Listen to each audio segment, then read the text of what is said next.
11월 달이 되면은 우리는 감사를 배웠습니다. 아니 이 나이 먹어서 무슨 감사를 배우느냐라고 말하지만 그렇지 않습니다. 자꾸 잊어버리는 것이 인간입니다. 그래서 여러분 오늘부터 한 달 동안 계속 감사를 배우시기 바랍니다. 놀라운 역사가 일어날 줄로 믿습니다. 이제 우리 여러분 다니엘서 6장 10절 한 절만 읽고 본문은 15절까지입니다만 나머지 부분은 제가 설명을 해드리도록 하겠습니다. 다니엘서 6장 10절 다 같이 한번 읽겠습니다. 다니엘이 이 조서에 어인이 찍힌 것을 알고도 자기 집에 돌아가서는 그 방에 예루살렘으로 향하여 열린 창에서 전에 행하던 대로 하루에 3번씩 물불고 기도하며 그 하나님께 감사하였더라. 여러분, 이 모든 내용은 잠시 후에 자세히 설명하겠습니다만 큰 위기가 닥쳤습니다. 그럼에도 불구하고 하나님께 감사하며 기도하며 감사하였더라. 사자굴 속에 던짐을 받는다는 그런 위협적인 공문을 읽으면서도 왕의 어인이 찍혀있는 공문을 읽으면서도 조금도 두려워하지 않고 전에 행하던 대로 기도하면서 하나님께 감사하였더라. 이 기도의 결론은 우리가 잘 압니다. 놀라운 하나님의 기적이 나타났습니다. 그래서 오늘 말씀의 제목이 기적을 일으키는 감사기도입니다. 기적을 일으키는 감사기도. 진정한 감사기도는 반드시 전능자의 기적이 동반합니다. 다니엘이 살던 때는 유대나라가 참 어려웠지요. 주전 600년경 이웃나라 바벨론은 막강한 힘으로 세력을 넓히고 있었습니다. 남쪽에 강대국 애굽을 격파했고 수리아를 격파했고 또한 하나님의 성전이 있는 예루살렘까지 쳐들어와서 팔레스타인을 정복했습니다. 바벨론은 예루살렘 성전을 다 무너뜨렸고 수많은 사람을 죽였으며 쓸만한 사람은 다 포로로 잡아갔습니다. 이때에 다니엘과 그의 세 친구들도 그 중에 있었습니다. 그러나 여러분, 이 땅에 영원한 제국은 없습니다. 바벨론 제국도 점차 세력이 약해져서 벨사살 왕 시대에 멸망하고 바사 왕국이 세워집니다. 바사 왕 다리오는 즉위하여 먼저 나라 행정을 정비합니다. 전국을 127개 도로 편성하고 지역을 다스리는 관리들과 전국을 다스리는 3명의 총리를 세웠는데 다니엘을 선임 총리자로 세웠습니다. 임명했습니다. 오늘 성경 본문은 바로 이때쯤 일을 기록하고 있습니다. 유대나라 포로 출신이 왕의 총애를 많이 입어서 바사 왕국의 수석 총리가 되자 주변 사람들의 시기와 질투는 극에 달합니다. 그래서 어떻게든지 다니엘을 제거하려고 가진 노력을 해봐도 허물을 잡지 못했는데 그들이 마침내 그들이 묘안을 찾아냈습니다. 총리들과 장관들은 다리오 왕을 신격화하는 황제 숭배 예식 법안을 작성하고 왕의 결재를 받아서 전국에 본명으로 공포하자고 했고 이것을 실행했습니다. 이 문안이 작성되었을 때의 왕은 참 좋았을 것입니다. 왕을 신격화하는 법안이기 때문입니다. 그래서 그 내용이 이렇습니다. 이제부터 30일 동안에 누지 왕 외에 어느 신에게나 사람에게 구하면 사자굴 속에 던져 넣는다. 왕의 도장을 찍었으니 이 법은 아무도 변경할 수가 없습니다. 오늘 읽은 본문이 바로 그겁니다. 다니엘이 이 조서에 어인이 찍힌 것을 알고도 자기 집에 돌아가서는 그 방의 문을 예루살렘을 향해 열린 창에서 전에 행하던 대로 하루 3번씩 무릎을 꿇고 기도하며 하나님께 감사하였더라 그랬습니다. 중요한 사실은 전에 행하던 대로 무릎을 꿇고 기도하며 감사하였다는 말씀입니다. 다니엘은 이러한 자신의 행동이 지금 어떤 결과를 가져올지 누구보다도 잘 알고 있습니다. 사자굴에 던짐을 받아서 온몸이 찢기는 비참한 속에서 죽는 것입니다. 그렇다면 지금까지도 불사하면서 기도와 감사를 드렸습니다. 왕에게 수석 총리이기 때문에 가서 한번 상소할 수도 있습니다. 또한 다른 총리들에게 한 번쯤 의논을 다시 해볼 수도 있습니다. 그러나 모든 상황을 아는 다니엘은 그들의 그 얕은 꾀가 하나님의 은혜로 말미암아 놀라운 뒤집어지는 역사라는 것을 미리 내다본 것입니다. 그렇습니다. 사탄이가 발동을 하면 하나님도 역사하십니다. 자, 그렇다면 죽음까지도 불사하면서 기도와 감사를 계속할 수 있었던 이유는 뭐냐? 두 가지 이유가 있습니다. 첫째는 하나님의 주권을 인정하는 믿음입니다. 다니엘은 세상의 그 어떤 권력도 영원하지 않음을 잘 알고 있습니다. 오직 하나님만이 영원하십니다. 그러므로 잠깐 있는 왕의 명령을 지키기 위하여 영원하신 하나님을 섬기는 일을 부정할 수 없습니다. 두 번째는 또 죽음까지 불사하면서 기도와 감사드린 이유는 하나님의 은혜를 잊어버릴 수가 없기 때문입니다.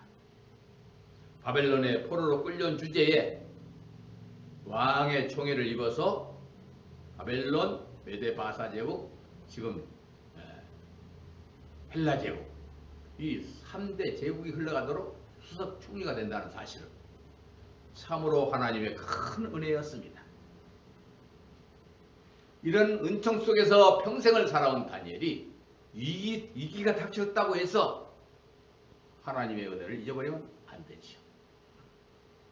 그래서 목숨을 내걸어놓고 기도하며 감사드리고 있습니다. 이런 상황이 되면 감사보다는 불만이 나올 수 있습니다. 하나님께 평생 기도하고 살았는데 왜 이런 고난이 닥칩니까? 왜 하나님이 이런 법령이 발표되지 않도록 막아주지 않습니까?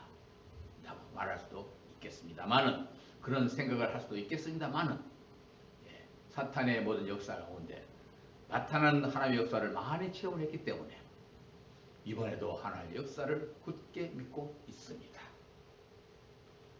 여러분, 기도와 감사, 이것은 우리 믿는 자들에게 신앙 결단이고 우리의 거룩한 습관입니다. 다니엘은 그럼에도 불구하고 감사한 사람이었습니다. 여러분, 그럼에도 불구하고 드리는 감사, 이 감사에는 세 종류가 있습니다. 첫째는 만일의 감사가 있습니다. 조건적인 감사입니다. 만일에 하나님이 이번 일에 역사해 주시면 감사하며 살겠습니다. 이것은 좀 어린아이 신앙입니다. 그러나 안 하는 것보다는 낫겠죠. 두 번째는 때문에, 영어로 because of, 때문에 감사가 있습니다. 무엇 때문에, 지금까지 이렇게 해주셨기 때문에 감사합니다. 통계적으로 약 20%의 성도들이 때문에 감사를 한다고 합니다. 이 기도 역시 만일의 기도보다는 낫지만 아직도 성숙한 수준의 감사는 아니라고 봅니다. 오늘 본문처럼 세 번째로, 그럼에도 불구하고, nevertheless, 그럼에도 불구하고 감사가 있습니다. 통계적으로 10% 정도가 이런 기도를 한다고 합니다. 여러분은 여기 10%에 들어가는 여러분 되시기 바랍니다.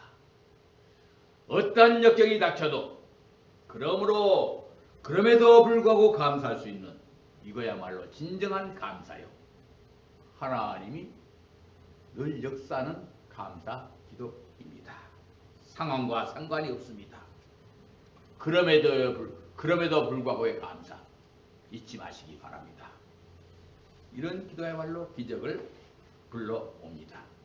독일의 신학자 보네포는 이렇게 말했습니다. 비기독인과 참 기독인을 구별하는 방법은 간단하다. 불평과 원망을 일삼는 사람은 기독교인이다. 그러나 범사에 감사하는 마음으로 살아가는 사람은 바로 참 기독교인이다. 예, 그렇습니다. 감사는 내가 참 하나님의 사람이냐, 아직까지 내가 하나님의 사람이 아니냐 하는 이런 뭐라고 말할까요? 이것을 보여주는 그런 과정입니다. 여러분은 어떻습니까? 어떤 형편 속에서 감사하며 사십니까? 자, 다니엘이 기도를 하는데 오늘 본문에 보니까 기도할 수 있는, 다니엘의 기도 중에서 볼 수 있는 세 가지 원칙이 있습니다. 원칙이 뭐냐? 첫째는 그 방에서 하였더라. 그 방을 피할 수도 있거든요. 아니면은 다른 방에 들어가서 해도 되고요. 꼭 예루살렘 쪽으로 창문이 열리는 그 방에 가서 꼭 기도합니다. 그런데 그 알면서도 그 방에 들어가서 기도합니다. 그래요. 항상 그의 삶에는 기도와 감사를 위한 공간이 확보되어 있었습니다. 그 방에서 기도할 때 하나님과 만납니다. 대화합니다. 그 골방이라고 말하죠. 그렇습니다, 여러분. 예수님도 기도하실 때에 언제나 정해진 장소에 가서 기도하는 것을 볼 수 있습니다. 마가복음 1장 35절 37절에 보니까 새벽 오히려 미명에 예수께서 일어나 나가 한적한 곳으로 가서 거기서 하시더니 시몬과 및 그와 함께 있는 자들이 예수의 뒤를 따라가 만나서 가로되 모든 사람이 주를 찾나이다. 예수님을 만나려면 항상 그 장소에 가면 됩니다. 거기서 항상 기도했기 때문입니다. 그리고 누가복음 22장 39절에는 이렇게 기록하고 있습니다. 예수님께서 기도하시는데 예수께서 나가사 습관을 쫓아 감람산에 가심에 제자들도 쫓았더니 습관적으로 감람산 항상 그 자리에 가서 기도합니다. 그러므로 나중에 가룟 유다가 기도하는 예수님을 찾는 것은 쉬웠습니다. 그 장소에 가면 되는 거니까요. 그렇습니다. 여러분 기도하는 장소가 있어야 됩니다. 거기가 어디가 가장 좋겠습니까? 여러분이 예배드리고 있는 이 장소, 여러분이 앉아있는 그 의자, 그게 여러분의 기도 장소입니다. 사탄이가 아무리 역사해도 그 장소에 가서 늘 기도할 수 있는 여러분 되시기 바랍니다. 원죄는 전에 행하던 대로였습니다. 특별히 결심하고 행한 일이 아닙니다. 오래전부터 습관이 되어 와서 그렇게 한 것입니다. 한결같이 하는 것입니다. 목숨이 달려있는 문제임에도 불구하고 전에 행하던 대로 행했습니다. 이런 기도는 반드시 놀라운 기적이 동반합니다. 삼성전자 국내 전략 마케팅 팀장 전옥표라는 분이 있는데 이기는 습관이라는 책을 냈습니다. 내용을 보면 이렇습니다. 1등도 해본 사람이 할 수 있다. 이겨온 사람만이 이길 수 있다. 왜냐하면 방법을 알기 때문이다. 당신이 생각하고 느끼고 행동하고 성취하는 모든 것의 95%는 습관의 결과이다. 성공하는 사람은 성공하는 습관을 가지고 있다. 그렇습니다. 성공하는 사람은 성공하는 습관을 가지고 있습니다. 우리가 하나님의 기적을 끌어내리는 하나님의 능력을 끌어내는 것은 습관적인 기도, 이것이 몸에 배어 있어야 됩니다. 할렐루야. 하나님의 기적을 보면서 살고 싶으신가요? 기도의 습관을 드시기 바랍니다. 특별히 부탁하는 마음입니다. 새벽 기도에 습관을 들이시기 바랍니다. 세 번째는요, 그 하나님께 기도하였더라. 그 하나님께. 다니엘의 기도와 감사는 지금까지 끊임없이 은혜를 베푸신 하나님께 하였습니다. 그들이 섬기는 그 하나님은, 이스라엘 사람들이 섬기는 하나님은 아브라함의 하나님, 이삭의 하나님, 야곱의 하나님, 즉 그들의 조상의 하나님이었습니다. 창조주 하나님, 조상의 하나님입니다. 그러나 여러분, 지금 이 신약시대에 우리가 믿는 하나님은 어떤 하나님이냐? 천지 창조의 하나님, 그 다니엘 때 그들이 믿던 그 하나님, 섬기던 그 하나님인데 그 하나님이